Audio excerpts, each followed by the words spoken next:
Thank you for joining us tonight. Let's see. So we have a few announcements. So last month, we made a $50 donation to the Thea Bowman Hospital for 50 rentals. Thank you for donating. And then we have a reminder that our meeting in May is May 19th and not May 26th. Okay, and we're working on getting Sarah Foster from the Oneida County Tourism as one of our guest speakers. And I think that's it for our announcements. So we'll go ahead and start with Utica Police Officer Jimmy. With any updates from North Utica? Hello, good afternoon. Really, that many updates. I checked our system. We have calls for service within a week, which is a good thing. Less calls in the area, the better. Um, and everything else, we still are doing. Actually, we still do the after school program at the Parkway Rec Center. So if you guys know any young teenagers, be some energy, just interact with other students, other kids. It's a good program. They have it organized where one day it's soccer, the next day it's football, the next day it's basketball. So Chet, he does a great job. So, we'll look at Chet. Other than that, I don't know.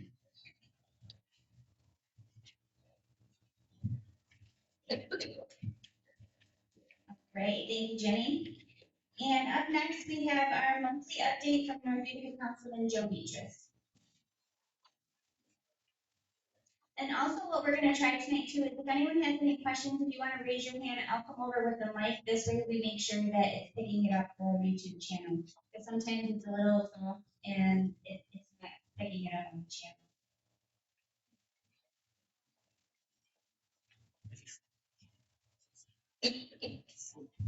Thank you, Gina. Good evening, everybody. Thanks for coming. Couple special guests. I want to thank Heather Wazlewski back there. She is running for council at large in the city. She runs the South Utica meeting. So you guys are always welcome to go to her meetings also. But she's here. Thank you for coming. I don't really have a lot going on. Last week was vacation. So just a couple of things I'll talk about. Some of your favorite, there's two things that I think some of you guys asked me about tonight, trees. Okay, so the tree list, extremely long. Okay, and I just want to reiterate a couple of things. Just because you have a tree in front of your house and you don't like it, doesn't mean it comes down. There has to be a reason for it to come down. It has to be dead. It has to be dangerous. It has to be a reason to do that. We see a lot of people calling up saying, I want this tree taken off. The other part is, I believe it's 5 feet. 5 feet is obviously responsible. And we're pretty strict with it because if we go past it for you, we have to do it for the other thing about trees, I think our list, and I'll refer to the chief of staff back there. The last I knew, we had a list of like 1,700 trees on it. Is that close to that, Mike, or am I wrong? Pretty close. And we have 2 trucks, and one of the bucket trucks has been in the shop. I think it's just coming back. And the grump, the stump grinder, because they have, once we take a tree down, they come back, another crew comes back, grinds the stump down, get rid of it. So just, that's, a little, problem. It's a slow moving process, but again, send me an email. I was just doing it back there. A lady sent me an email. What does she have to do? She thinks her tree needs to come down. She's sure it's on the city property. Told her, send me your address, send me a picture if possible. I'll go over to Mr. Short and we'll take a look at it and see what we can do. And then, the other thing is cloud damage. Okay, so I know my neighborhood was pretty bad at it. A couple weeks, usually the second week in May, dirt comes in, and if there's something that's bad, well, I know walk in the morning, I know tree support is very bad. Call me and, we'll try to get that repaired, because we did do the damage. Obviously, you guys know this winter was extremely bad. Guys, they didn't even know really where they were going while they were plowing, so there is some damage on there. And, getting to our favorite topic, roads, potholes, roads, okay? So we're kind of going down, not a different route, but we do our paving program that we had. There's so many roads that need to be that need to be paved. You can't possibly do it all. So we have this new system that's in, that should have been implemented 8 years ago. You can go online, you have a website, that tells you what level your road is. I know that goes 1 through 5, it's color coded. Um, I believe you're trying to do, most of the roads get paved by the 5. What we're doing a little bit different this year, there's some roads, for example, a lady talked to me about N.U.N.A Drive, I'll use that for an example. N.U.N.A Drive is a very long road, okay, it goes from Brooklyn Road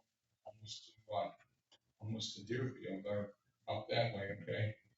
The whole road is not bad, and it happens in a lot of these places.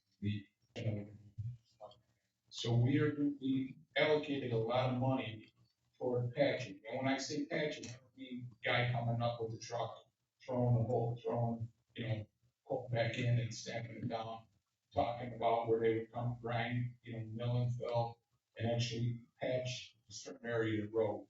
We looked at it, we could get a lot more done than 12 or 15. We're still gonna do, I think there's 18.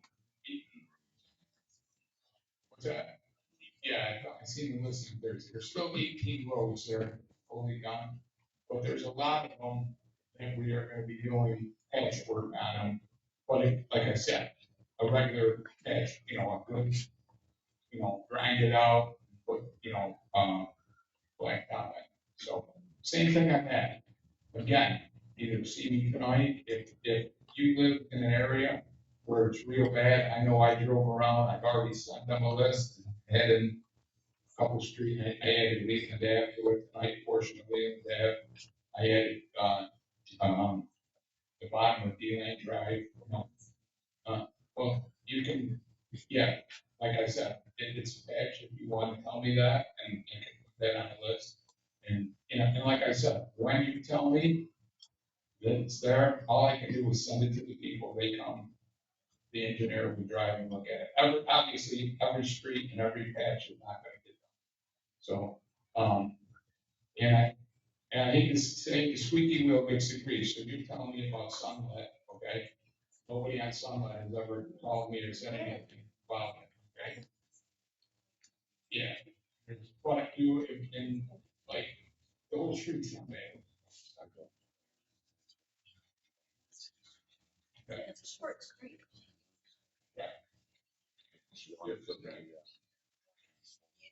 So just let me know, put that, I'll add that to it too. And then lastly, the cemetery over here, I have flags for it. I have, we're gonna get, those will be up on Wednesday or Thursday again. People that help me, that truck that helps me do that, it's been out of service, so hopefully I can get those off. The flowers are all planted and look good in there. And it's kind of like my pet peeve, and like that, cooking. My man Al will always take care of it, and I wanna kind of follow up on it. Anybody be after done this. Other than that, you guys can fire away any questions, any comments, Yeah, yeah. You talked about the roads and everything, but one thing that's always over there, Ron Vincent did an awful lot of work. Culverts. And he's responsible for a lot getting cleaned up. We did that about 2 years ago and stuff. Are we staying on top of those? We are. When Yeah, there's is there a threshold that? Well, what they'll do is they'll walk through, that many words, we'll go through the culverts, check the damage areas. Some aren't, like they just did the whole culvert over on, like, Ruby Drive, or, they just clean that one out. They go by and they'll check. They don't need to be done every couple of years. No, but They as long need as to you be, check. yeah, she does that. Am I correct? Right, yeah, she does do that. So She you does have check. a history of being reactionary. Right. And not preventive. I agree with you, you're 100% right, and again, with the budget, there's flood mitigation money, that we took 100,000 out of that money. It was 250,000, there's now 150,000. Well, better to get raises back. Well, into the so, you know what, I wasn't gonna bring anything up with that, but let's raises there, talking about $97 million budget, raises amount of $32,000. Now, wait a second, every person in this room, those are COLA raises. Those are raises through the government. Mr. Wolf, our lawyer right here. The perception is terrible, but that is the same rate people get on Social Security, other stuff like that. That's what that's from. We gave ours back at the council. You know how much my council raise would have been? Like the first week it came, $11. Okay, so we have a lot more serious issues than worrying about those raises. And nobody remembers, my first year in the council, we had a mayor that came on here, okay? He bid for 2 more years without the people's, with a 4 more years, with a 5-4 vote on the council, and they came in there and not on COLA, $12,000 on top of there. This raise, that any of those raises you talk about in the city are government issued raises. They're COLA raises. But here's the thing. You're right, they're COLA, yes. We got a COLA in our social security. Government has an added, thing that they can do, we can't. You can raise taxes, we can't. So that, when we see people and saying, well, we gotta tighten our belt, we gotta tighten this, we gotta do this, we gotta do that, but yet, we're going to go here. I applaud you for coming out and saying that I'm going to forego my raise. And there was you and I think Samantha was another one that did it. Let me finish, okay? I applaud you for doing that, okay? It's the act, it's the act. When you're looking at people in this room who are tightening their belts because it's there, and then we turn around and we say, well, it's mandated, we have to do it, it's a COLA and stuff. Okay, fine, I understand that. I understand it. It's the law. But don't say, you got one, we got one. No, That's the way it is. saying- What I'm saying is that you have the option of raising taxes. We don't. We don't. Right, but what we try to do, okay, what we try to do, like I told you this last month, okay?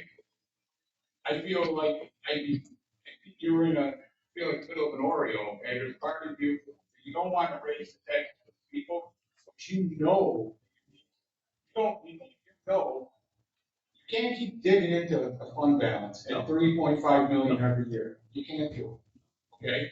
And the same thing, everybody here, trees, potholes, all that stuff, culverts, okay? That's all stuff now that you had to cut, and you can't do that.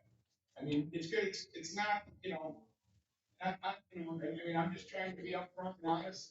It's exactly what it is. Appreciate it. And one of the things that I thought, council is looking at additional sources of funding. So, We sit on it. okay, so, a week from Wednesday, okay, we put legislation for, a public safety, okay? So a week from Wednesday is a meeting at 5 o'clock. I have the assessment, I have the controller, a couple other, members invited to see if it's what you need to do this, see if it's worth it. If it's gonna be, make $150,000, but it's gonna cost us $100,000 to implement it, it's not really worth it. So we need to go forward with doing that. The other thing that, you're gonna see coming at the next meeting, probably put it on that, we're gonna be doing a resolution to National Grid about their, just what you're talking about. How about all your guys' National Grid bills? It went like nothing. They raised them 30, they didn't blink. Mine alone, my National Grid, I'm on a budget, went from 299 to 335. That's more than my taxes went up when we got a raise, when we raised them 13% course of the year. The math. So, same thing, time perspective. And you know what they do? They don't focus on us. It's the delivery charge. Okay? That's what they take. So, we are trying. But they don't come and it deliver is, it. You know, it's, There's no truck showing up at my house with it's not the electricity. easiest. It's good, I think, we're doing that to let the public know that but it's not easy, it's not easy up there. And believe me, it's not easy.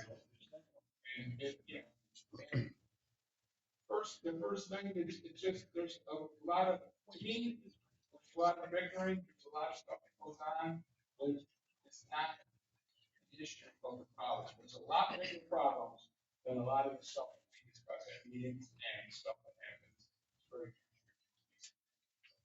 So, that's what I'm saying. I'd love to take any questions for anyone, if I forgot anything. What is the answer?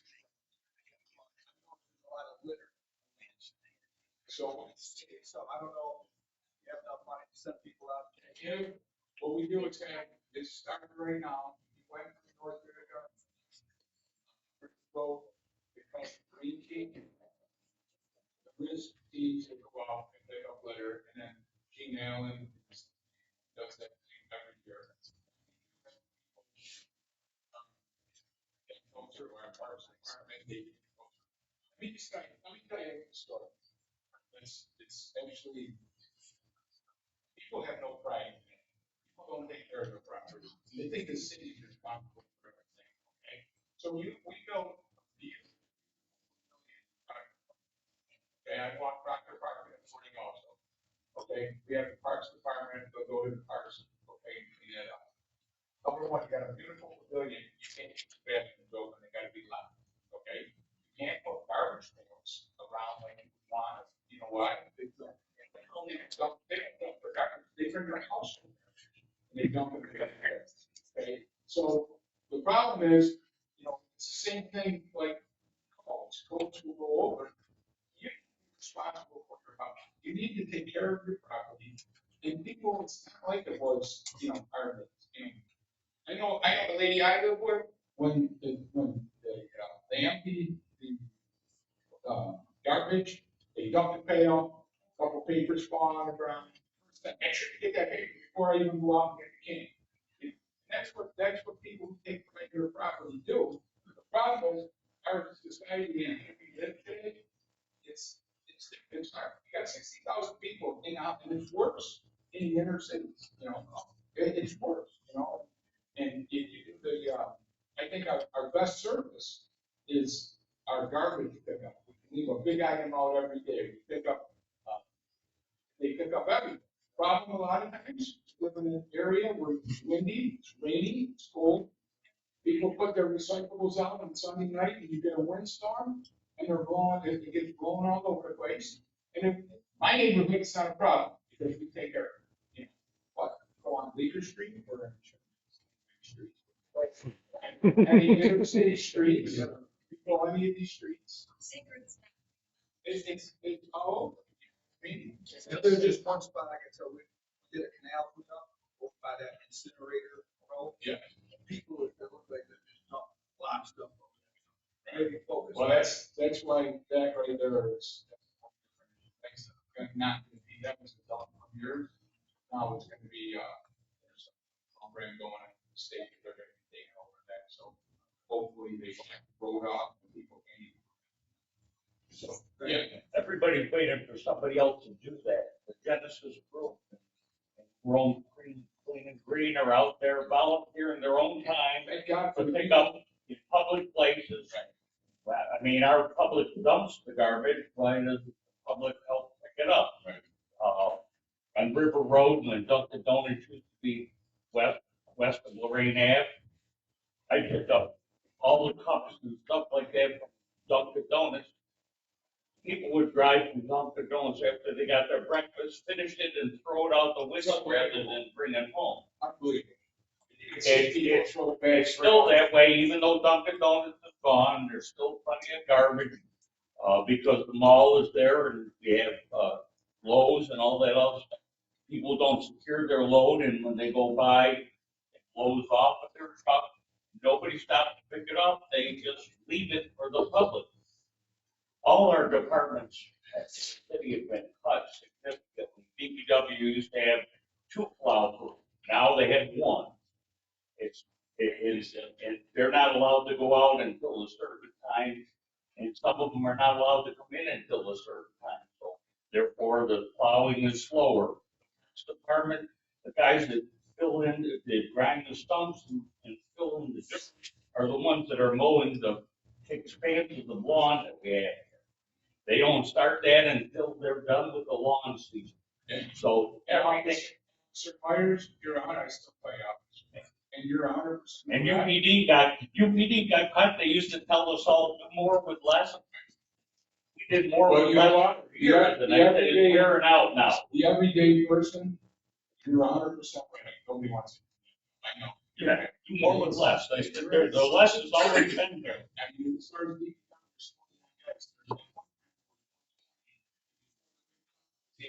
you don't need 80, but you need more than that. Yeah, Same thing with the you parks. can't go with just one, Parks Department, but they're I think they got- trying I to think- do I that. think they have 26 people, I think. 28 people. There's 200 miles of streets. Joe, so they it's just don't teaching have our the children to people. have respect for grandparents and parents, and to have some regard for everything that's around them, to go out and pick up. There's nothing wrong with that. You're right. We don't teach our children to do that. I do. You're right. I do. But You're the absolutely thing is, right. it's so important. And I had a Precious fellow earth. council person a few years ago that was running and spoke, and said the problem is, it's not after school programs, it's all that stuff. The problem is the family value structure is broken. You got her to support. Sit there and say it.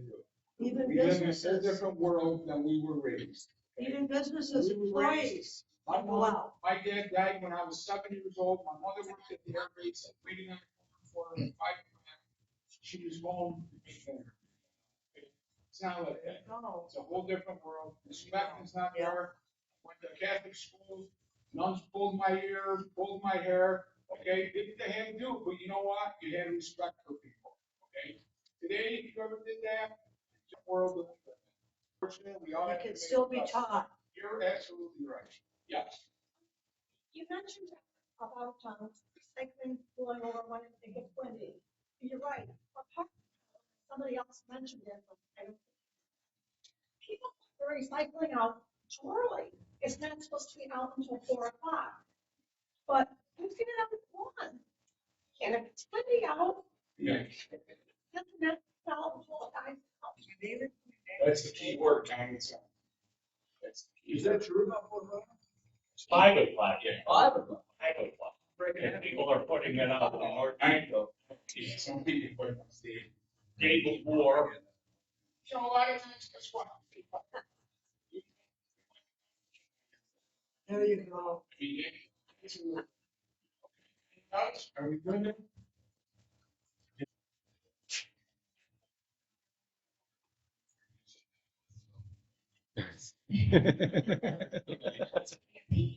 The website, again, just to reiterate, the website he was talking about that you could go on to view your street and what level your street is called paveutica.com. And you're gonna wanna click the link where it says full street overview. And from there, it'll show you the color of your street and which like level you're at as far as getting your street repaved. Great job. It's my assistant. She's. Okay. All right, thank you. Everybody good? Thanks, Phil. Appreciate everything you guys do. Thank you. Thank you, Joe. Okay, up next, we have our monthly update from May County Legislator Jen.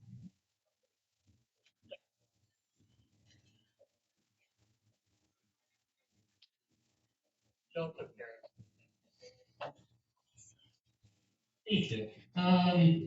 So the biggest news, county, Chobani, that was, obviously a good thing. So they came to, Utica, and they're like, we need 300 acres.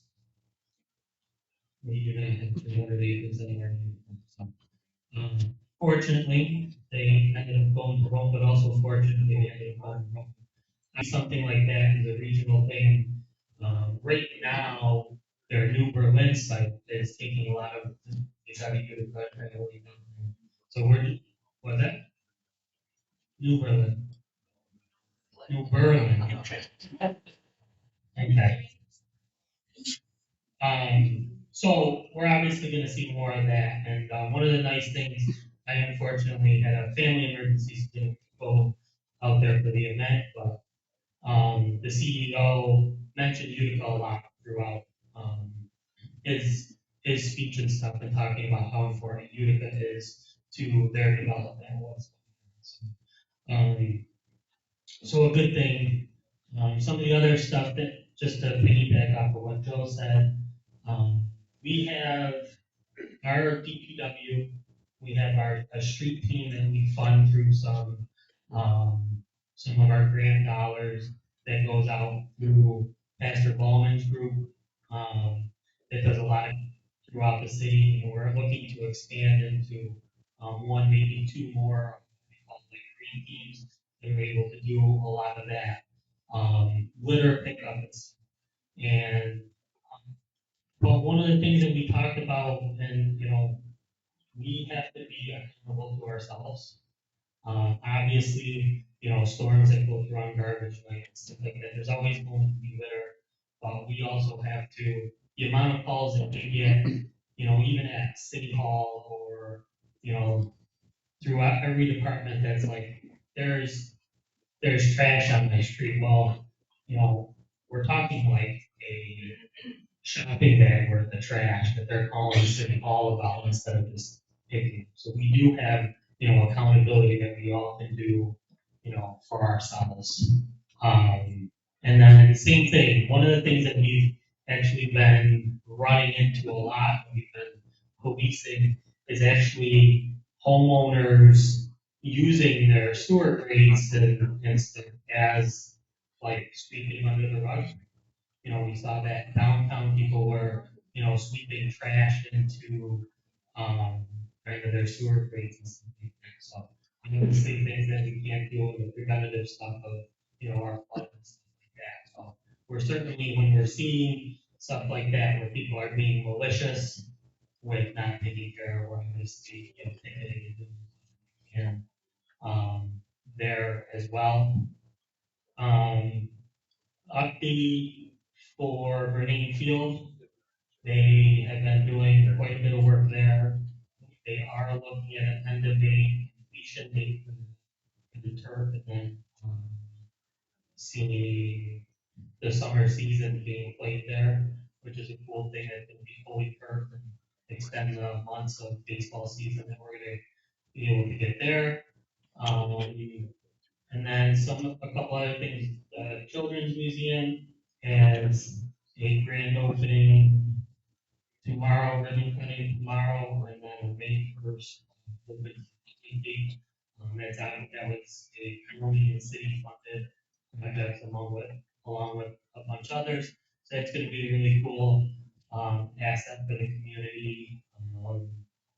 And it's springtime, which is always good. We got a beautiful day today, and, we're able to get out and do a bunch of things. But really, couple other things city-wise that Joe didn't mention, we're- we have our mowing rotation out there, we have our parks rotation out there, so we're doing as much as we can to make sure that maintenance is happening.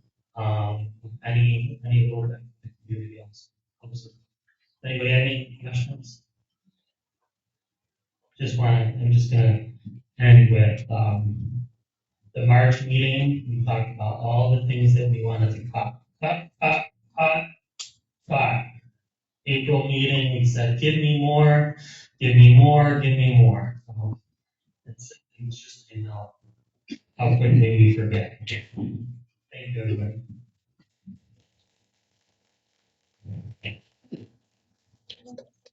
Thank you, Mike. Up next, we have our business guest, Olivia Bongiorno, with Client Services and Networking Coordinator for Willow Network in Utica.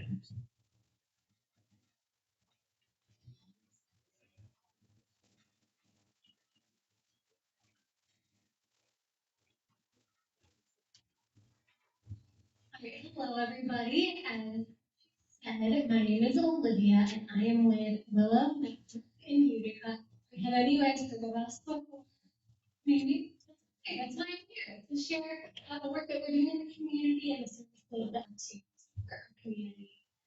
So Willow Network offers free and confidential services and resources to anyone facing an unsupported pregnancy or parenting journey. And our main location is in Utica on Genesee Street, but we do have other locations as well. And that includes Rome, Ilion, Oneida, Boonville, and Camden. And we are a 501c3 nonprofit organization. And we do all this because we truly believe that women and men have a right to get information and resources from a place that will not profit from their needs. And so you may be wondering a little bit about how we actually help. And so our main services that we offer include confirmation of pregnancy tests that we can then use to make community referrals for things like prenatal care, housing, case management, those kinds of things. We also offer in-person and virtual parenting and life skill classes and certifications, educational workshops, family events, material aid resources. We also have a sexual wellness and healthy relationships education course that goes into public schools. We have a support group that meets for anybody that has experienced pregnancy and infant loss at any point in lives. We also work closely with a local medical provider through Next Step Testing to offer free ultrasounds. And then beyond that as well. So I'm just going to kind of dive into a few of the main services that we offer so you guys can kind of get an actual inside look at what these actually entail. The first I'm going to talk about is parenting support. So we have two different parenting programs that we offer, again, totally free of charge. Our first one is called Active Parenting, and this is our report parenting class. For those that complete it, they will get a certification that's approved by N.U.N.A, Herkimer, and N.U.N.A support system. And our director works very closely with local social workers and case managers for that process. And these are in-person, strictly like only classes that usually run on a 6 to 12 week basis in the fall and spring. There are 3 sections to these classes, which include birth to 5 to 12, and then a teen class. So it covers any parent's needs. And our other program is called N.U.N.A. And so this is a curriculum that we use that has over 100 video lessons that can be completed either virtually or in our centers. And these can be started and stopped based on any client's needs and preferences. The topics pregnancy development and health, parenting, healthy relationships, and practical life skills. And for each lesson they complete, they earn points to spend in our center, again, totally free on materials that they need to best support their families. So that kind of leads me into our material aid program. So most of our material aid resources go out to our clients that are in that N.U.N.A program, but we do have an option for anybody that is not enrolled in those classes to come into our locations up to 3 times per year to get the materials they might need. And so our centers truly try to help supply the materials parents need to best care for their children and lift some of that financial burden off of their shoulders. Our resources often include diapers and pull-ups, wipes, formula, car seats, strollers, cribs, bassinets, bouncers and walkers, clothing, household cleaning supplies, child and adult hygiene items, and and then beyond that, we also do in-person educational workshops and events, and these are kind of on a rotating basis between all of our locations. In the recent past, we offered free breastfeeding classes, childbirth classes, family story time, SNAP Ed nutrition classes, ESL classes, GED classes. And then the final program I want to highlight with you guys today is called N.U.N.A. And this is a free and confidential support group or mentorship program for anybody that has experienced pregnancy and infant loss of any kind, regardless of age or gender. We've had high school teenagers complete this program. We had people in their 70s complete this program. So it doesn't matter how recent that was. We're here for you, offering individual peer mentoring or support group style, depending on what your needs are. That can really help any healing of any pain or regret that may exist. Anybody that has experienced stillbirth, miscarriage, abortion, or any other form of loss. And so those are the main services that we offer. We do offer some umbrella services in between those. But to kind of wrap up today, I just want to share a brief client testimony so you guys can see what it looks like in the community. So this client writes, I have been going to Willow for 3 years and I love it. The class has helped me become a better mother for my children and a better person. I have learned how to handle difficult situations and understand children. I get all my questions answered in discussions if needed. I know I can always vent or discuss any troubles I have if I need someone without hesitation or judgment. All staff are amazing and make me feel welcome. Thank you, Willow, for everything you guys have done for me and my family. So with that, I just want to thank you again for allowing me to share with you guys and open it up if you guys have any questions about the video. So thank you.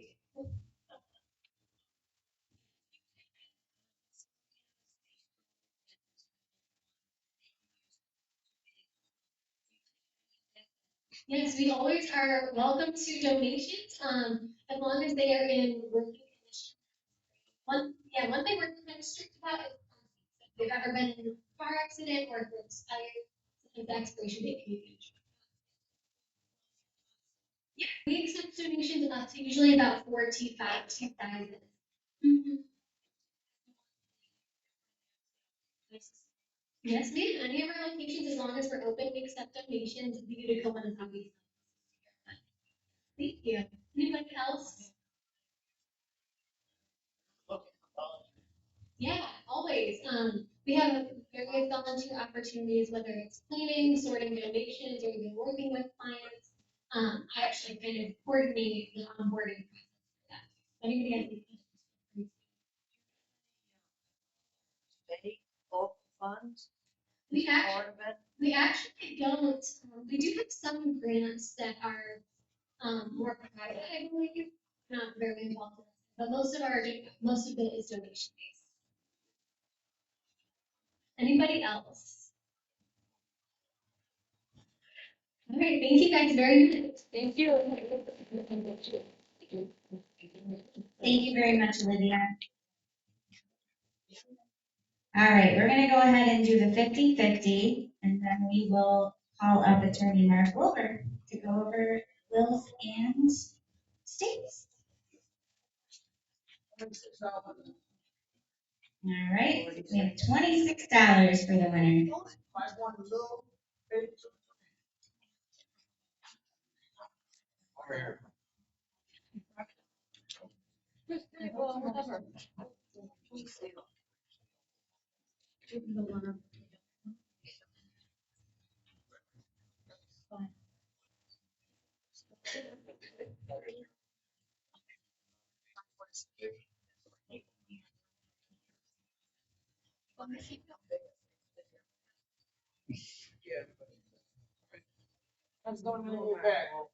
Thank you.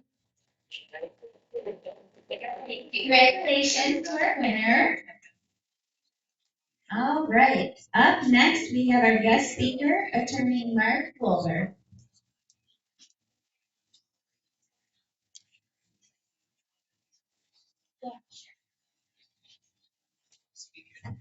If you're in front of the speakers, yes.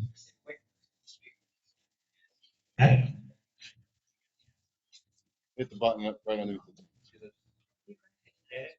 Press and hold it. There we go. Wake up.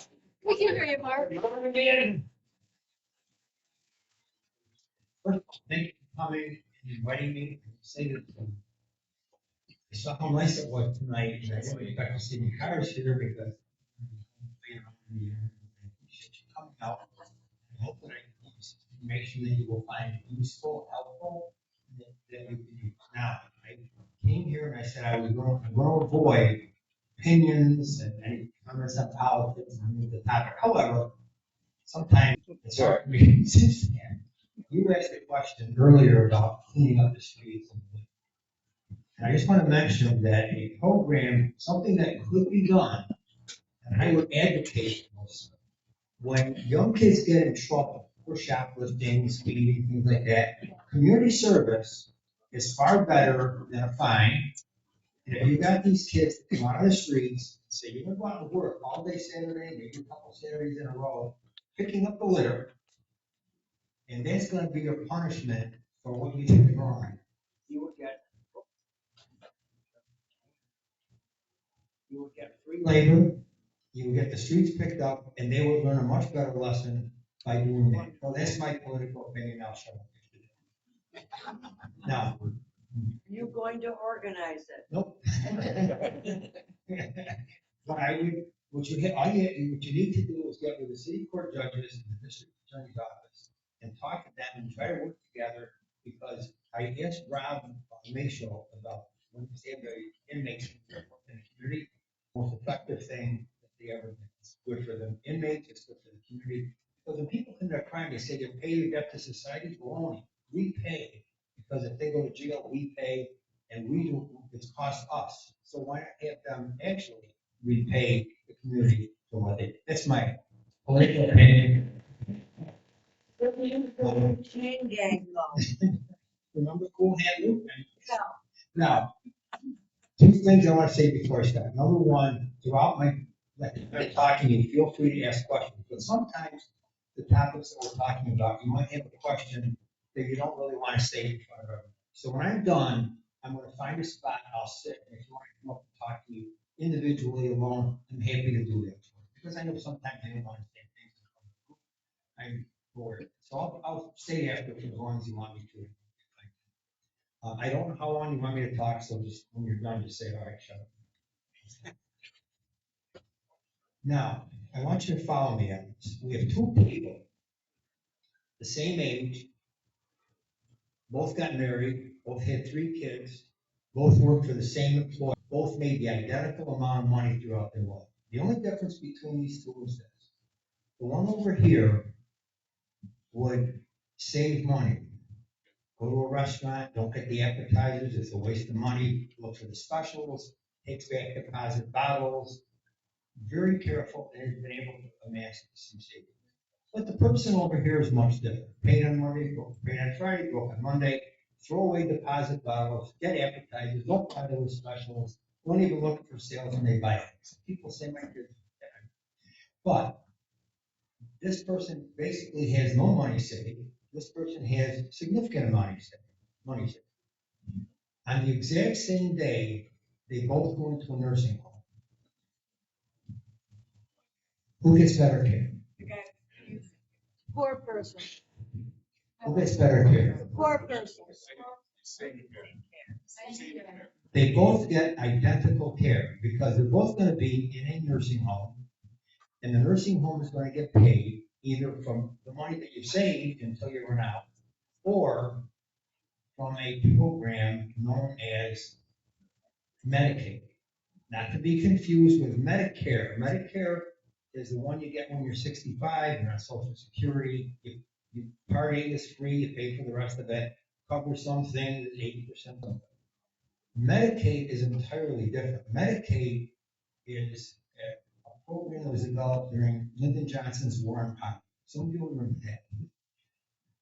That was to help poor people pay for medical benefits. So to qualify for Medicaid is primarily determination as to how much you have.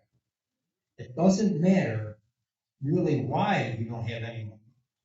It's just what you have. So in this case, this person will spend the money until they reach the Medicaid level. And once all their money is gone, then they're going to get on Medicaid. This person who has no money will get on Medicaid right away and both get the same care. Now, Medicaid is paid by taxpayers. I'm not going to talk about the merits of the program, whether it's good or bad. I'm only going to tell you how it works. good or bad is not gonna be helpful. When you apply for Medicaid, they look at your assets, and then they go back years to see everything you've done in the last 5 years, to see if you have given away assets in order to become eligible for Medicaid.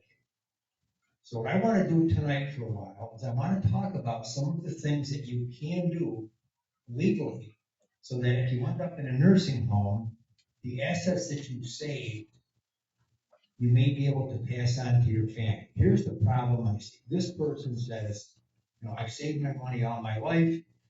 It's not fair because I paid the same taxes that this guy did, and I saved it so I can pass it along to my kids, and now I'm going to burn it up.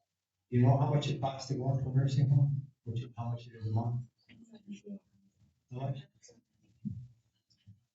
Well, probably more like $12,000 to $14,000. Now, just do a quick calculation. $14,000 a month times 12, right, per month, you're well over $100,000. So 168,000. And 2 or 3 years in the nursing home, if you save $500,000, it's still gone. And the money that you have in your 401k is gone. It's all gone. So what can you do so that you get the same care that you would get otherwise, but Medicaid is going to help pay for your care rather than you pay for all of it. So I'm going to talk about that. And if we get time, we can talk about other things. If not, I'm welcome. I'd be happy to come back if you want to continue. So the biggest asset that many people have is their home. If you go into a nursing home and you're married, husband and wife, and one goes in the nursing home, the surviving spouse can stay in the house, and it's exempt. You don't count it as an asset. If you're a single person and you go into a nursing home, the home is an asset, and the county will put a lien on it. And then when the house gets sold, they will recoup whatever money they paid for your nursing home care, and $12,000 a month is going to eat up the value of the house. I get so sad when I do a real estate closing, and we close, we pay debts and with bills and things, end up with $70,000 or $80,000 on the house, and they've got 2 kids, and I have to write a check to the United County Department of Social Services, and they've got the kids. Use that. If you do a little bit of planning, you can afford that. So we talk about the house first. What can you do? You can put your house in a trust. In most cases, it's going to cost you in the thousands of dollars. Some attorneys charge $8,000, $9,000, $10,000 to do a trust and put your house in a trust. You can also do something that's very easy and very simple. And that is you can transfer your home or any real estate, your camp, your home, I'll say to your kids, although it could be to anyone, you can do it to me if you want. You transfer it to your kids, and you keep the right to live there for the rest of your life. It's a simple transfer. You do the deed. You can't do it, but I mean, it can be done. You transfer your home to your children, and you keep the right to live there for the rest of your life. Now, what's the benefit? The biggest benefit is if 5 years go by in most cases, and you go into a nursing home, that house is protected. The county cannot put a lien on it. So that when you pass, your kids get the house, they sell it, and they get to keep all the money from it, and you don't have to. It's a simple thing to do. It's not expensive. The whole process is less than $1,000, but you can save that asset. The most frequently asked questions are these: do I lose my star exemption? Answer: no. When my kids go to sell the house, do they have to pay taxes on it? The answer is no. For those of you who understand what I'm going to tell you this, you don't worry about it. When in this situation, when the parent dies, the children get what's called a stepped up basis, meaning for capital gains purposes, the basis is what was worth when the parent died. So essentially, if the kids sell it shortly after the parent's died, they don't have to pay any capital gains. So you get a free ride on that. If you get a veterans exemption, if you get an age exemption, you get to keep all of those. No one can throw you out of the house. If your kids get mad at you, if your kid goes bankrupt, gets divorced, no matter what happens, your right to live in that house is superior to anybody else. So as long as you're alive, you get to stay in the house, and no one can kick you out. there is generally a 5-year look back. So they look to see if the transfer was made more than 5 years from the time you apply for Medicaid. So what I say to people is the sooner the better, because to beat the 5 years, if you have questions, just ask. I'm not gonna say it every time, but Mark, you started to say kids, but what if, you also said anyone? it could be You anyone. can send, you can just turn your. I'd be more than happy to accept your house. Anyway, it can be family members, non-family members, you go to a charity, you can do it anywhere, anybody. Once you do Not necessarily. Let's assume that you transfer your house to your 2 kids and you keep like, okay, 5 kids, all right? Now, down the road, you want to sell the house because you want to move into an apartment or something else, you want to sell the house. It can be done as long as your 5 kids will agree. Because once you do this, now you have a partial ownership in the house as do your 5 kids. If your kids get along with you and get along with each other, they'll sign it back over. I've done it rarely, but I have done it. And the ones that I've had, the kids have always agreed to work together. Now, there's still an advantage to it depending upon how close you are to going into a nursing home. There's still an advantage to doing it. There's some savings that you can make anyway, by even if you end up selling it before you end up. The answer is yes, as long as everybody. If one person doesn't agree, then you have a problem. So what I do is this: if I were doing it for you, I want to give it to my 5 kids, and I want to keep them right to live there. But I might want to sell it. I don't know for sure. I would have you give it to your kids in what's called a joint tenancy. What that means is that one of your 5 dies, now the other 4 own. So you're not dealing with a spouse, an estate, or grandchildren.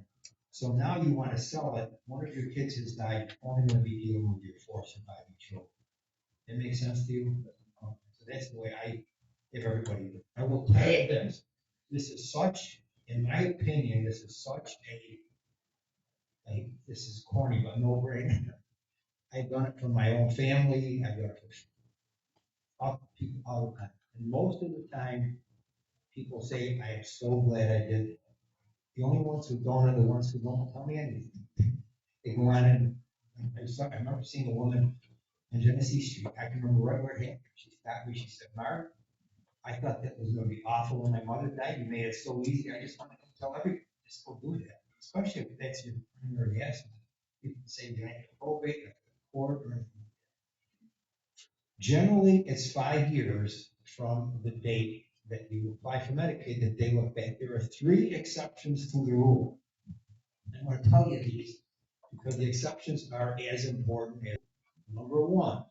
If you have a child who has been living with you for at least 2 years, there is no 5-year look.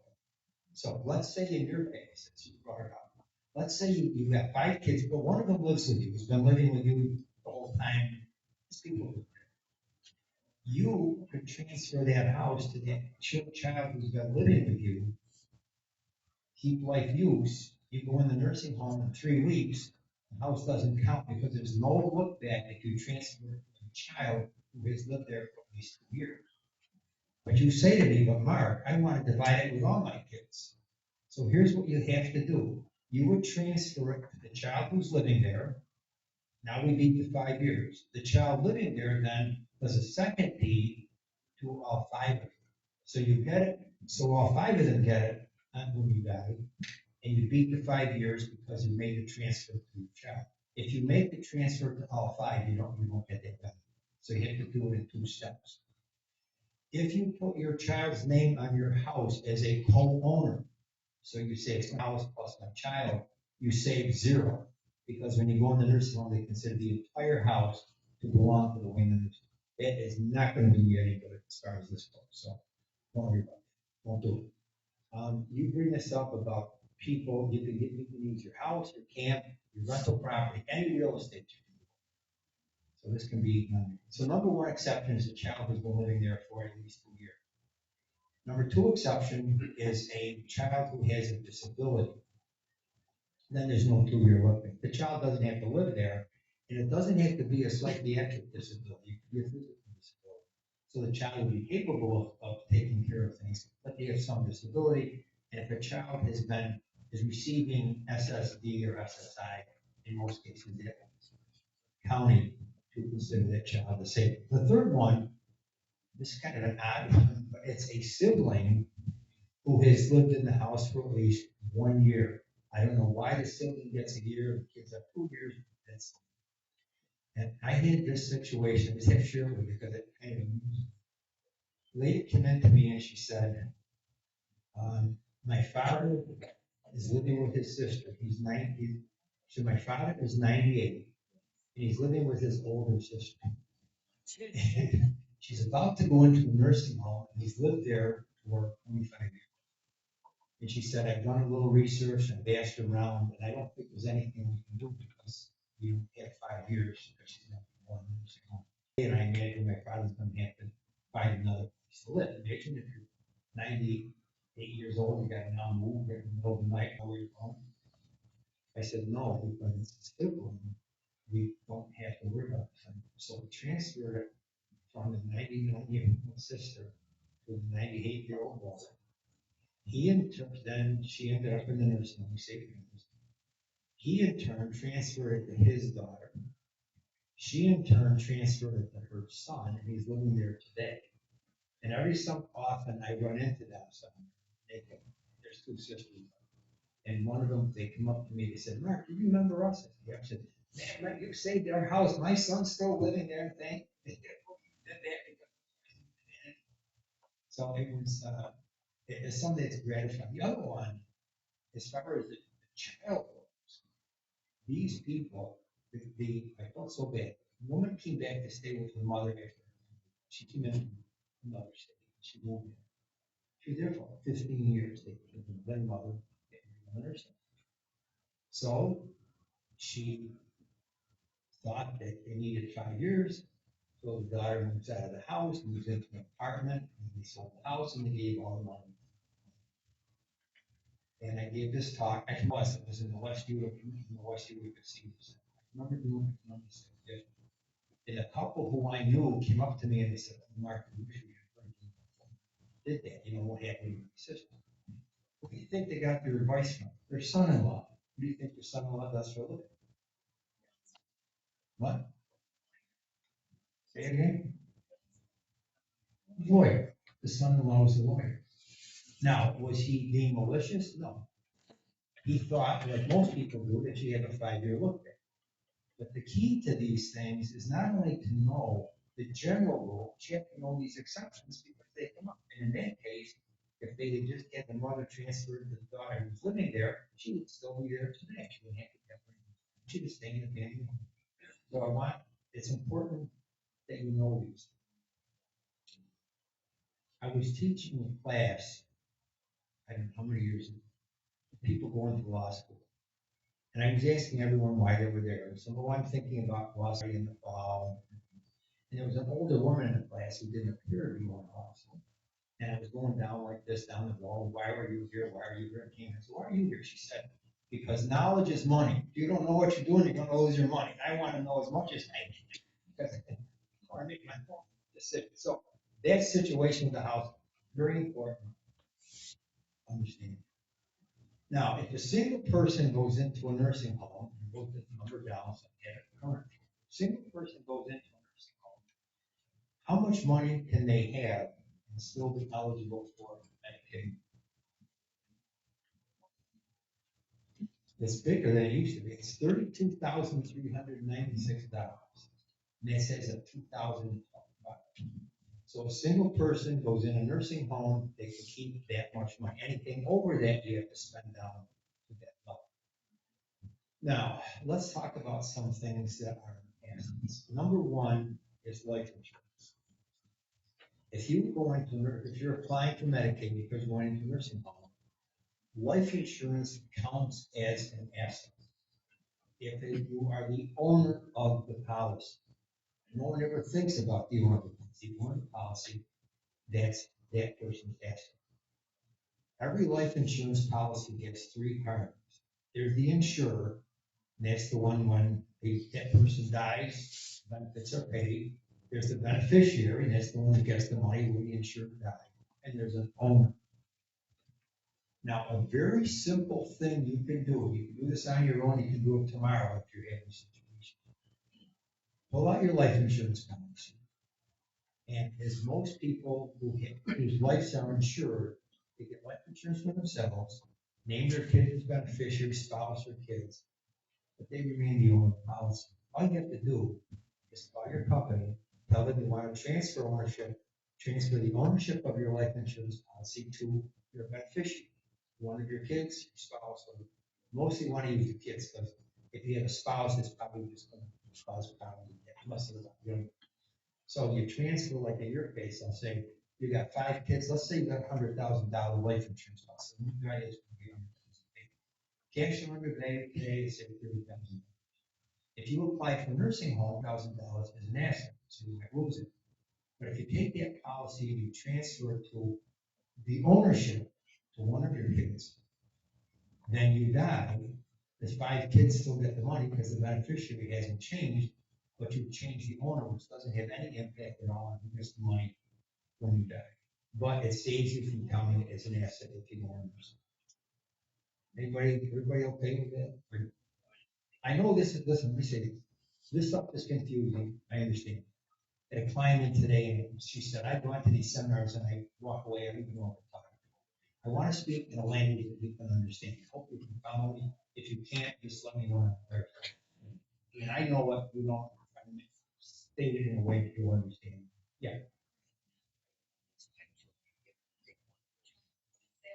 Do they keep that money and never give to the other? No, because the life insurance company is obligated to pay to the beneficiary. So when the person dies, the life insurance company pays the beneficiaries on the policy.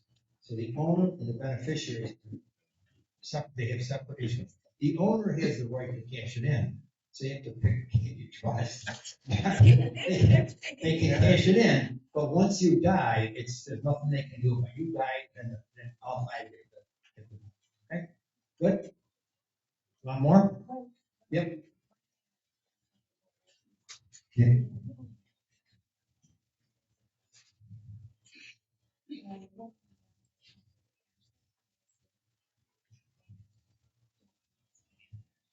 Oh, well, she said, what she said, if you couldn't hear her, that her parent had a $5,000 insurance policy and the person told her to cash it in and pay for the funeral. I'm gonna come back to the funeral. I don't think that was a good idea, but it's not the worst thing. It's a common thing people tell people to do. I wouldn't tell you to do it. Now, next thing is this. When you apply for Medicaid, and I told you the county looks back 5 years, and they look at all your bank records, and what they look for is what they call uncompensated transfers. This is the way the government works. It's simply a gift, but they have to call it an uncompensated transfer. It's not so much the same. They go through your bank records and they know every withdrawal or every check for $1,000 or more. And for every one of those withdrawals or checks of $1,000 or more, unless you can explain that you bought something with it, that's going to generate a penalty. So that delays your ability to get Medicaid because of those transfers. Now, here's what you do. If you, and I do these applications and I'll see every December, you're here, as you mentioned, every December I see $5,000 paid out. What was that? Well, I gave my kids $1,000 each for Christmas. Well, that's a $5,000. If you've done it every year for 5 years, then might give you a $20,000 or $25,000 penalty. How do you avoid that? Be creative. You tell me. How much? You never want to give them 1,000 at once. That's the rule.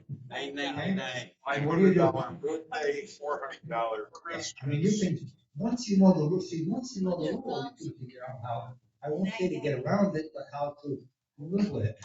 So the simple thing, obviously, is you don't give them $1,000 each for Christmas, you give them 500 each for Christmas, then another 500 on their birthday, 500 for Valentine's. and you split it up, because the way it works is the county hires someone with a highlighter, and all they do is look through there and see anything 1,000, they highlight and explain. If it's 900, they don't highlight it, because that's not the junk.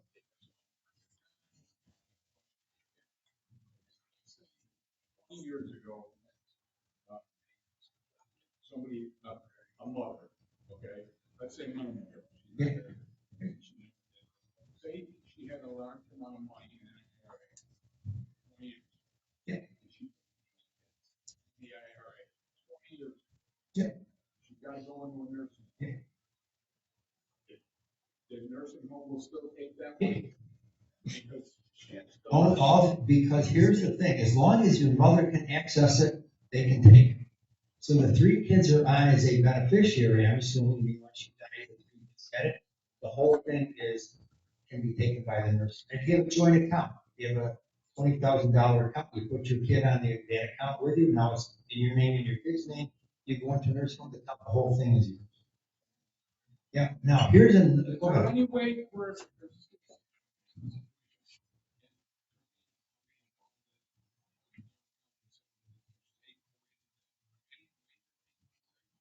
No. Now, the retirement accounts are tricky. Before we finish, I'm gonna talk a little bit about a trust, that you can't put a 401k into a trust, you have to cash it in and pay the taxes on it, then you can put it in a trust, so it's a difficult thing, but go ahead. You're an 82-year-old person, okay?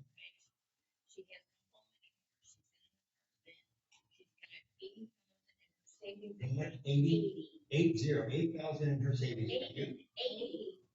80,000. 80,000.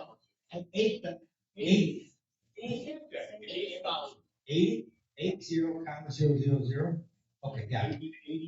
80,000, a little short of 100,000, right?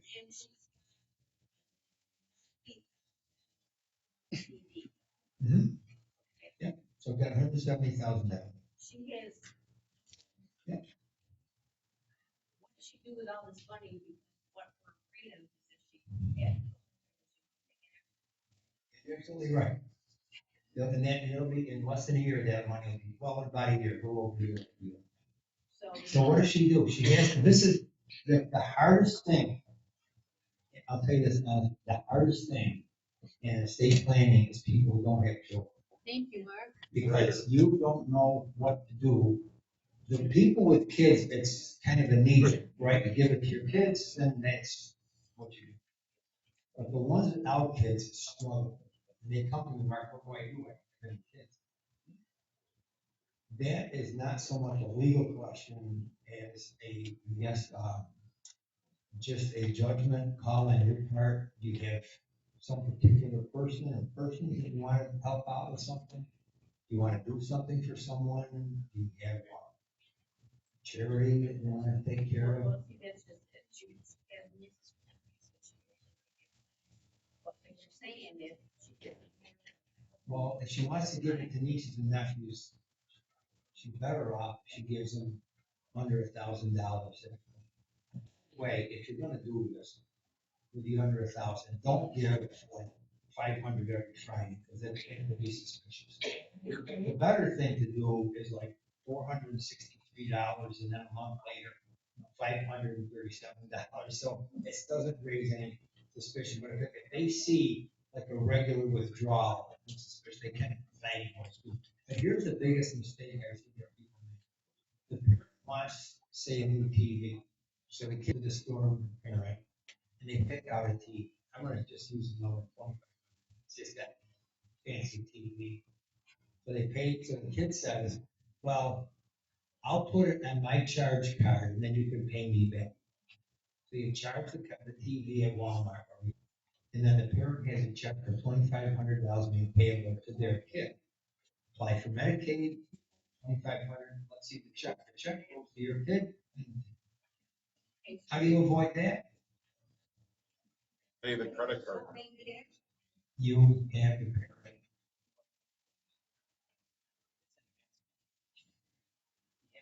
And write the check to Walmart.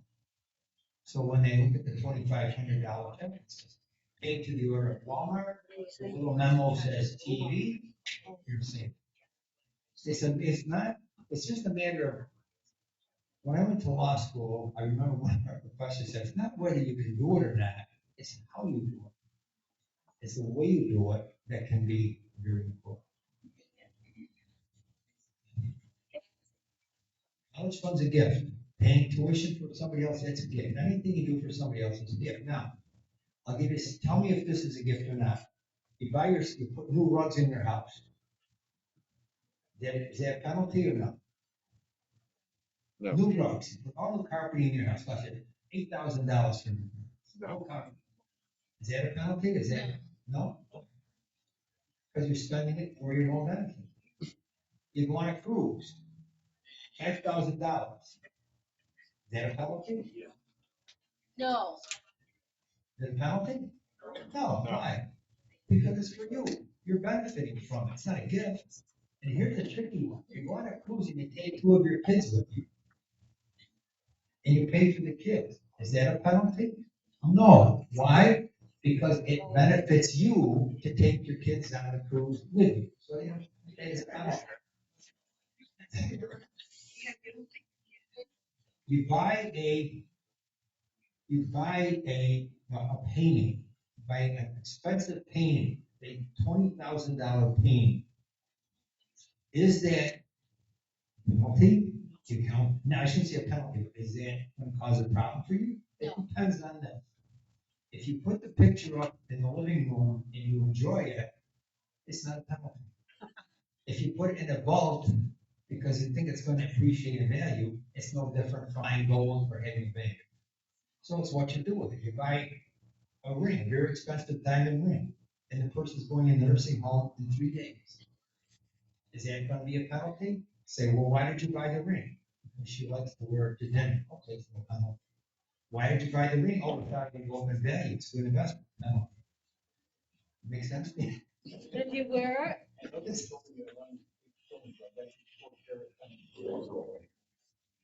I'm just, the point of this is this, and I need to make light of it, but it's, I can't just stand here and talk. Right. If you buy something for the benefit of the person who's spending the money, it's not a penalty. If you do something for somebody else, it is. You pay your kids' tuition, that's a penalty. You pay your own tuition, it's not a penalty. Yep.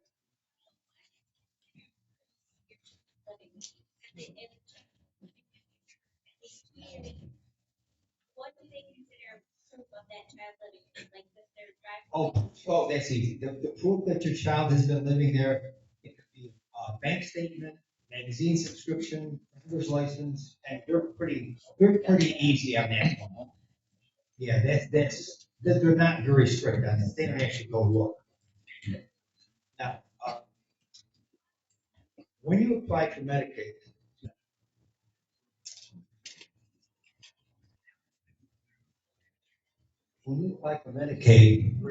what's exempt? What don't they count? They don't count they don't count household furnishing. They don't care about that.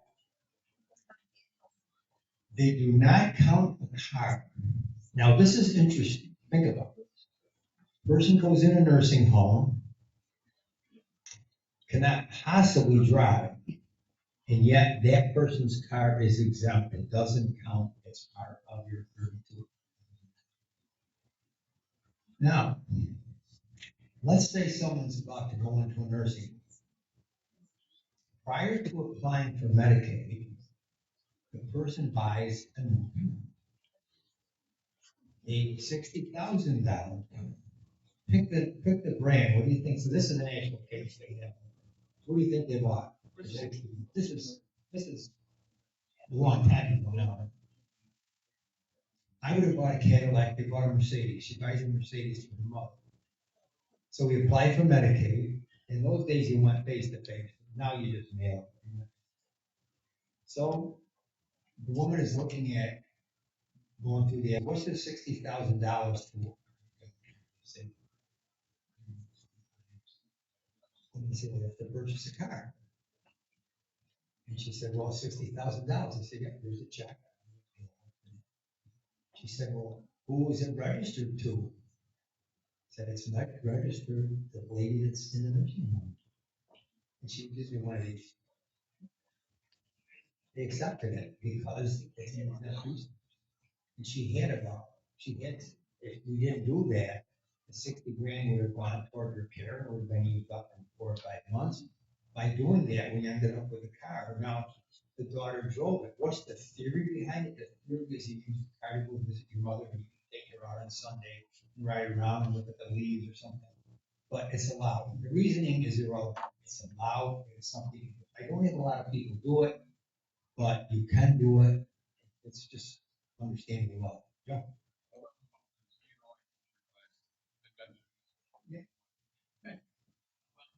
What they should also do for the money, the lump sum. Yeah, this is why I'm coming back to what you brought out. You have the right to pay for your funeral, and there's no look back on the funeral.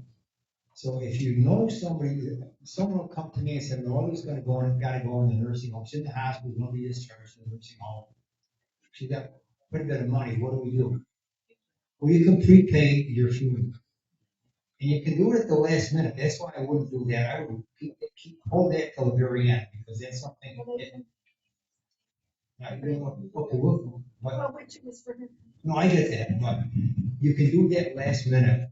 So if you have too many resources, the person in there is going to be paid. But not only that, you can also pay your children's funeral, not grandchildren, but your own children's funeral. And I had a lady do this. She had about $70,000, and she had 6 kids.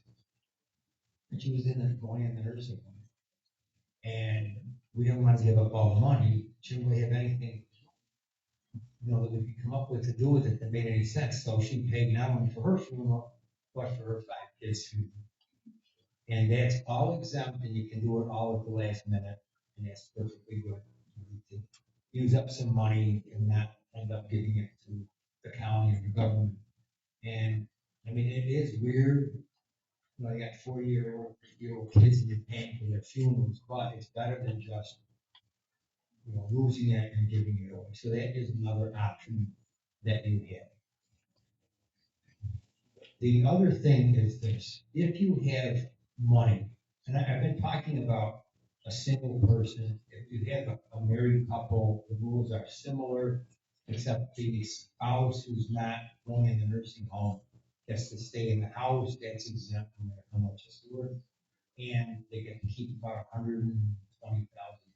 It's kind of a formula. If you have money, let's say you've got $200,000 or $300,000 that you've saved. We're going to say non-retirement assets first because it's easy. If you have several $100,000 in non-retirement assets and you don't want to lose it, you can't feasibly just give it away because you want the income generates. You can put that money in a Medicaid qualifying trust. That means is you take, and I'm going to give you a concrete example, what numbers and stuff. Let's say you've got $250,000 in a brokerage account in Smith Farm. You can set up a trust. A lawyer has to do it. Set up a trust, and then you transfer the entire brokerage account from Smith Barney in your name to Smith Barney in the name of the trust. Now, the trust gets its own tax ID, so it's totally separate from you. You have to have a trustee who is going to handle it. There's not a lot to do. Usually it's one of your kids if you have kids and you put it in the name of the kid. And then you provide that throughout the rest of your life, you get whatever income is generated, the interest or dividends that comes to you. Upon your death, the money that's in the trust gets divided up the same way you would in the will. By doing that with the trust, you don't lose the assets, but you get the benefit of them, but you don't give it to the kids until you die. Now, this has to be irrevocable, which means you cannot set it aside. Once you do it, it's done. But if you say, well, I'm going to put my 250 into this trust, but what if I need $20,000 down the road, say, 5 years from now, you need some money, to move on the house, or car, insurance, whatever. Can I get money out of the trust? The answer is kind of yes and no. But you cannot get the money out of the trust. The trustee is prohibited from giving it to you. However, the trustee can give it to another beneficiary. So let's say you had 2 kids. You set up a trust, provide upon your death, the money goes to your 2 kids, one's the trustee. You need 20 grand. Can the kid write you a check from the trust for 20 grand? No. What he could do is write a check for 20 grand himself or to the other child, who in turn pays for what the parent wants. So the parent says, I need a new roof. Okay, you take grand out of the trust, give it to one of the kids. The roofer does roof work, and the kid then pays the roofer gets paid, the money comes out of the trust, you never get to touch it, but you get your roof done. And that's what sometimes is called the back door. That's why I say yes and no. It can't actually be used for your benefit, you just can't get it. You can't say, well, I need something, you can't. The 5 years is from the day you set up the trust. So once you set up the trust, and 5 years go by, it's all protected. Now, 5 years, you still gotta be 5 years. it's 5 years for the nursing home, but you can still take the money out the way I just said, before the 5 years is up. After the 5 years, you can still do it. Because theoretically, you have no access to the money that's in there. Now, Joe brings up the trickiest question, and I don't really have a good answer for this, because if you say, I have 200,000, but it's all in the 401k. You cannot put a 401k in a trust. You have 2 options. One, if we cash it in, redeem it, and pay the tax, and then put it in the trust. And in all honesty, not many people do. The other alternative is you can keep it, take a chance. If you end up in a nursing home and you have a retirement account, the government requires you to withdraw in what they call an actuarially sound basis. Never mind the RMD, that's gone. An actuarially sound basis simply means this.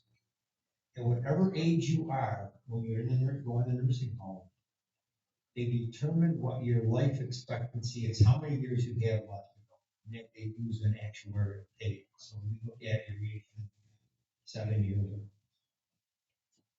Then what they do, and I'm going to assume it's 10 years, because it's just an easy number to assume that life expectancy is 10 years when you go in nursing home. They require you to take 10% of your 401k out every year. The theory is if you live to your life expectancy, it's all gone. If you die before your life expectancy, then they haven't taken the whole IRA. So it's a trade-off. Sometimes people die partway through, and then you win. And it's a big one. You die early, you win. If you live your life expectancy, then it's not good. And I do not have a suggestion for any. Everything I've told you so far, I often recommend do this, do this. But that one, it's a problem. If you're trying to determine what's going to happen in the future, and that is really the best. I don't know the best thing to do with a marriage, but those are the options you have. There are no. Just a couple of other things.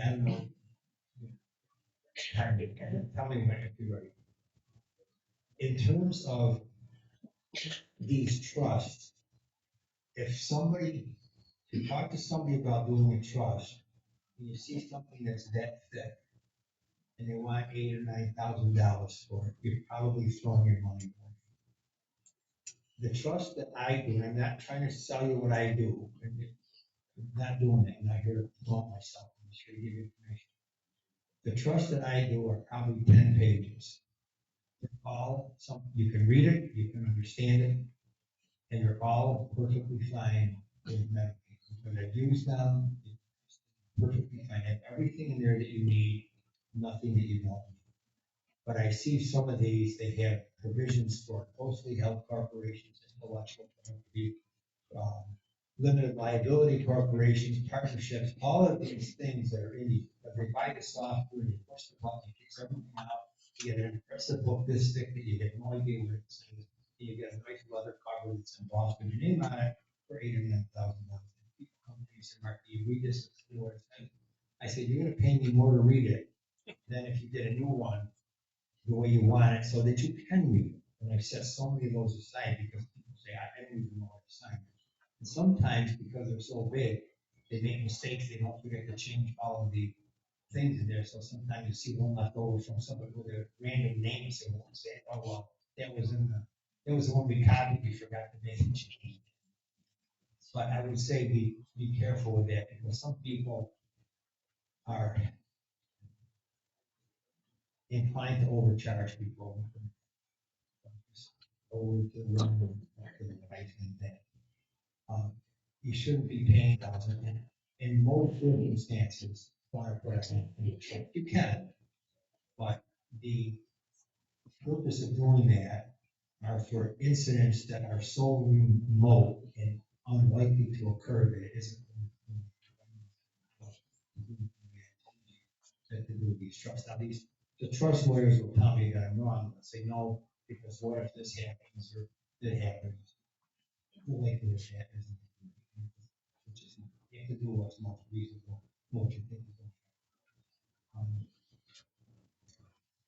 okay. Another topic that's related to this is when someone's in a nursing home, at some point, you may have to make medical decisions as to what's going to happen to that person, particularly as they lose their cognitive abilities, they get dementia and so forth. A document called the healthcare proxy, which is inexpensive, easy to do. It allows you to name someone to make medical decisions for you in the event that you lose the ability to make decisions. So as long as you can make any decisions, the healthcare proxy has no significance whatsoever. But if you lose the ability to make medical decisions, then the person you've named as a healthcare proxy is able to make those decisions for you. The medical professional, if no one is there who has the authority to tell them what to do, generally keeps people alive as long as possible, regardless of the quality of life. Most of the people that I've spoken to, except one, but most people say they want to get a respirator, life support, and artificial food. When my mind is gone, I want it over, end it, pull the plug, and run on. Now, I'm not saying that's the right or wrong thing to do, that's a decision you have to make, but if your decision is, I don't want to be kept alive beyond my quality of life, then it's important that you have someone named to make that decision for. Generally, if you're married, your husband does for the wife, husband, but you always want to have a backup. If you do a healthcare proxy, the one thing I always do, I don't see everybody do it, but I do it, is the person you've named as a proxy, you want to put the phone number right on the document. Because in today's world, phone books are, so remember how you used to look everybody up in the phone book? Anybody even have a phone? I have one that's from, I think, 2001 or something, but I keep it because it's still got some information. But looking somebody up in the phone book today is, so I always put that on. If you have a healthcare proxy and you go to the doctor, I recommend bring your original, let the doctor make a copy, put it in your patient file. The person you named, you may want to give them. The law said you can make as many copies as the original. But where should you keep one in your house? Where do you live?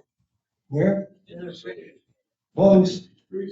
In the freezer compartment of Right. your refrigerator. That's where you keep your healthcare. At least one copy in there. I told you that before, right? Did you do it? years ago, yeah, I've And that's been what you there. did, right? You know why? It's where the medics were. There are, the silly reason is, most people put things away and they forget where they are. Well, if it's in the freezer, it's such a ridiculous place to keep it, you're going to, you know, where's this? I don't know, where's your birth certificate? I don't know. Healthcare practice in the freezer, you know where that is. Which what? Which freeze. The one you use most often. Under the ice cube, right? The second thing is, if there is a fire, that's the most highly insulated place in the house, is the freezer. Right? But the real reason is this, the EMTs are taught that when they go into a house where someone is not responsive, and there's nobody there, you go to the freezer compartment, the refrigerator, to look for, these are called advanced care directives. So you go there to look for the healthcare proxy, which is why I put a phone number on them, because if the EMT goes there, they find the healthcare proxy for the person that's on the floor responsive, and they see a name, there's no number, what are they gonna do? So there's a phone number, they at least get them to start, and they can call that person and say, we were at your mother's or father's house, and taking them to the hospital or whatever, then they can try to make contact.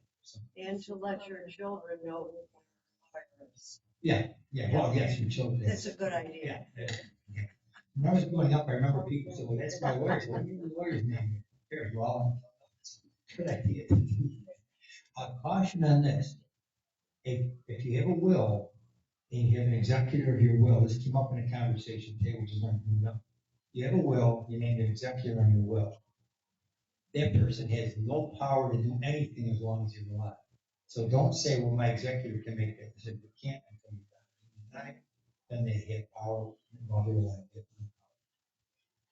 A very simple way to avoid having to have a will is if you don't have a lot of assets, is you name a beneficiary or a joint owner.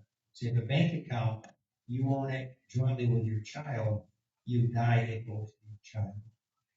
That's the way you can do it. Now, if you don't want the child to be able to withdraw the money, then you open up a bank account and you put what's called POD or TOD, pay on debt.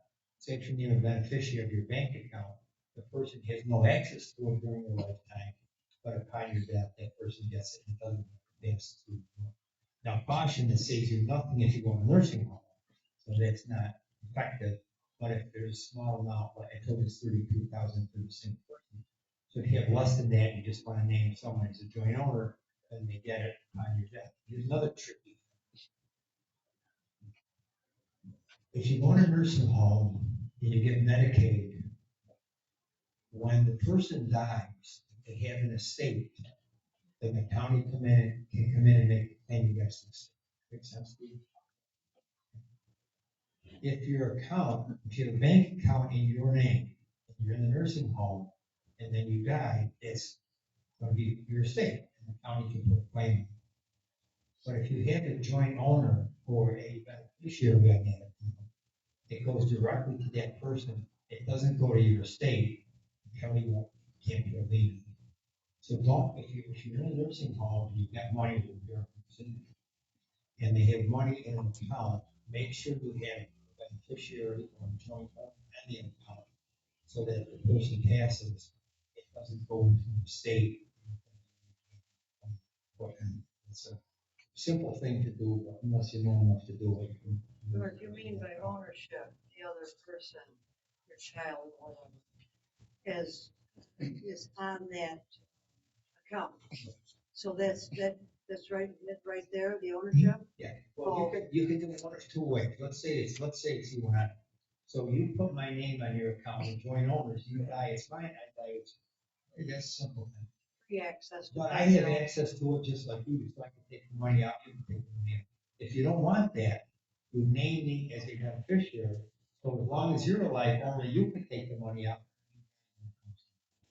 Thank you. Pardon me? No, the nursing home can take the whole thing, while you're alive, apply for Medicaid, that type of account is not protected. When you die and you're in a nursing home, they can't take, it's not an estate, so they can't put it in. So you have to distinguish between applying for a nursing home and having that asset, and then having it as an estate.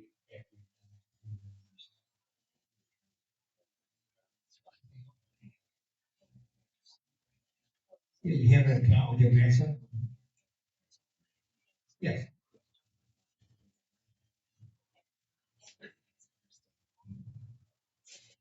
Yes. You mean if while you're alive?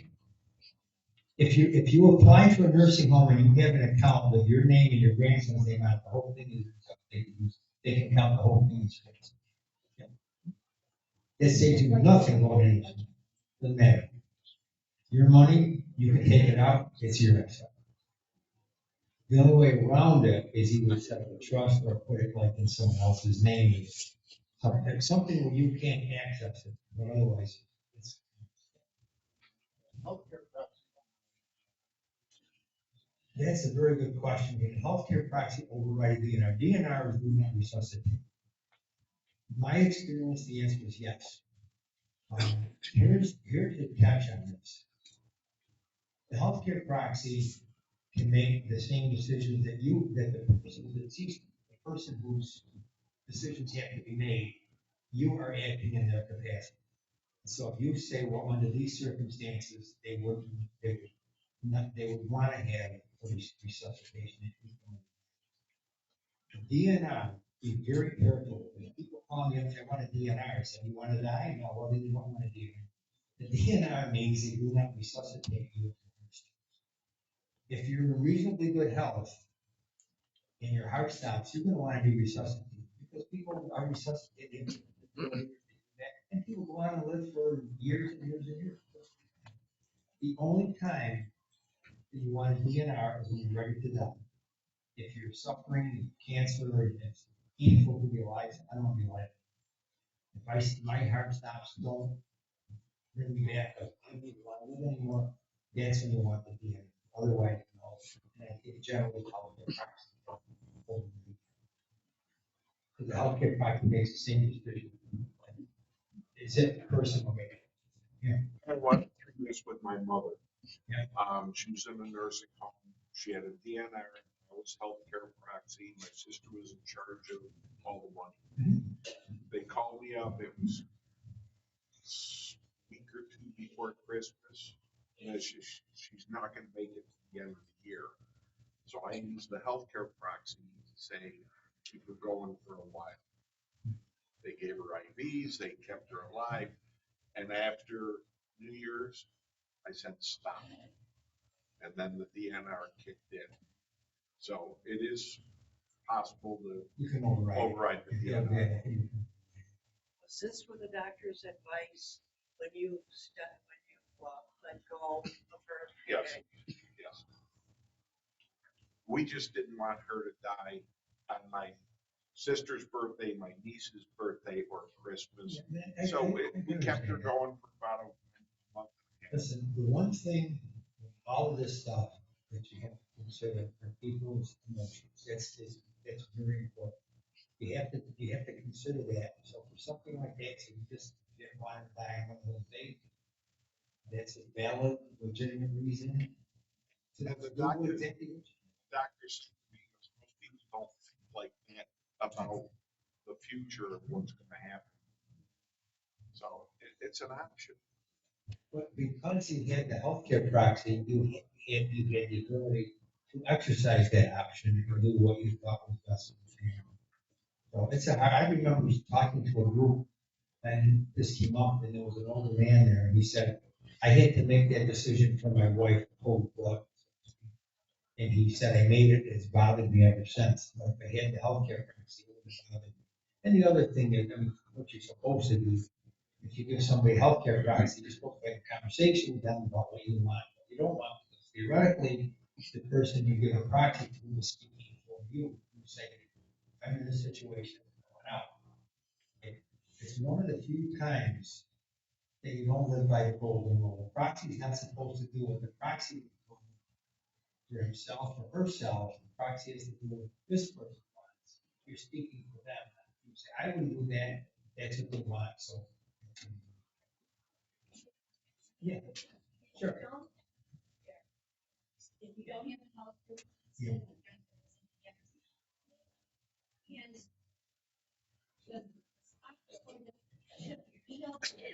you guys are right to make choices. That's a very difficult question, because there are some laws that talk about family rights to do things like that. I can't give you a definite answer, because sometimes the hospitals or the doctors will listen to one, even if they don't have a proxy, sometimes they don't. Can't believe some people, it's impossible, but I can say this, if you don't have a proxy, there's no guarantee that you're gonna be able to have your wishes carried out. If you have a proxy, then. I was just at the doctor's office, Dr. Tellerico's old office, I've been with him for 40 years. But the thing is, I was given a long, great pink form about my wishes. That's called the MOLS, medical. That must be something new that they're doing. It's a new form, those brightly colored things. Yes. Medical, it's called medical orders for life sustaining treatment. It's called MOLS. That's what, yes. And that tells you if you're about to die, what you want, what you don't want. Right. But those are things you do with your doctor, not with a lawyer. When you're at a point where it doesn't appear that you're going to be living emotionally. No questions, do not resuscitate and all that. Yeah. Just regular means of IV and no tube feedings, this choices. Yeah. It's pretty good. I assume we're getting ready for the wing. So I'm going to find this. Yeah, go ahead, Sean. Oh, gosh, no. Look at it. We've all gone into a nursing home to see people.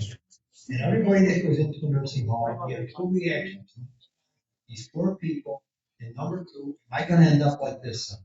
Right, we all do the same thing. In many cases, people are in nursing home, they don't know where they are, they can't take care of themselves. You can try to keep them home, it's murder on the caregivers, because you have 24 hours, your whole life is taken care of someone who doesn't even know where they are, they can't really communicate. I don't recommend it. You often find in that situation that the caregiver, the wife, the kids, and that, they end up getting sick, they end up getting depressed, you can't live your life. So no, I would not recommend staying. There are times when it's the only thing that makes any sense because of the condition that the person is. And they have somebody they talk to. I don't know if they nurse. And they don't even listen. Yeah. But my mother has dementia. She said that Here's- she's here's- very happy when this she is- goes and talks to people all day, all night. This is my mother. I mean, I don't tell personal things. This is cracking me up. She's in the Messiah home, and I go there and have one dinner with her every, I don't know, once a week or so. And she was like, she's passed now. So I sat down, and what are you talking about? She's kind of limited and said, I said, so what did you get for lunch today? She said, oh, none of us can remember. It's a great conversation. Anyway, I assume it's time for me to stop. So I will stop. I'll go over there by that little table there. If anybody wants to come up and talk with you, if it's okay with you, do that. So please feel free to come up. Thank you. I've enjoyed talking with you. I hope you found it interesting and helpful. And I will cover that. Thank you very much. And just one more quick reminder that our meeting next month is on May 19th, May 26th. Please make sure if you want a reminder, courtesy call or email, that we have your information on the sign-in sheets so we can reach out to you before the meeting, okay? Thanks, guys. Have a great evening.